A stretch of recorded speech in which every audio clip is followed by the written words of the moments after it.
బయట షాప్లలో రాగి పౌడర్ కొని మీ పిల్లలకి పెడుతున్నారా? అయితే ఈ వీడియో మీకోసం. నేను చేసిన తప్పు మీరు అస్సలు చేయకండి. పిల్లల హెల్త్ అండ్ ఫుడ్ విషయంలో మనం అస్సలు నెగ్లెక్ట్ చేయకూడదు.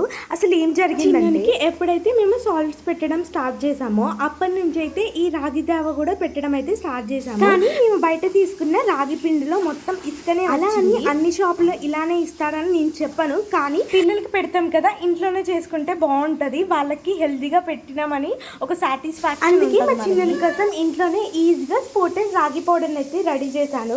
దీనికోసం అయితే ఫస్ట్ క్వాలిటీ రాగులు అయితే తీసుకొని మంచిగా 2-3 సార్లు అయితే నీట్గా కడుక్కోవాలి. ఎందుకంటే దానిలో చాలా వరకు మనకి చెత్త అయితే ఉంటుంది కదా. నీట్గా కడుక్కున్న రాగులు జల్లెలు అంటే గిన్నెలో వేసి మనకు మొలకలు వచ్చే వాడికి డైలీ 2 times నీళ్లు చిలకరిస్తూ ఉండాలి. ఫైనల్లీ మొలకలు వస్తాయో రావో అనుకున్నాను, కానీ 2 days తర్వాత ఎంత బాగా మొలకలు వచ్చాయో. ఫైనల్లీ ఇంట్లోనే ఈజీగా నేను రాగి పిండిని అయితే రెడీ చేసుకున్నాను. ఈ వీడియో నచ్చితే ఛానల్ ఫాలో చేసి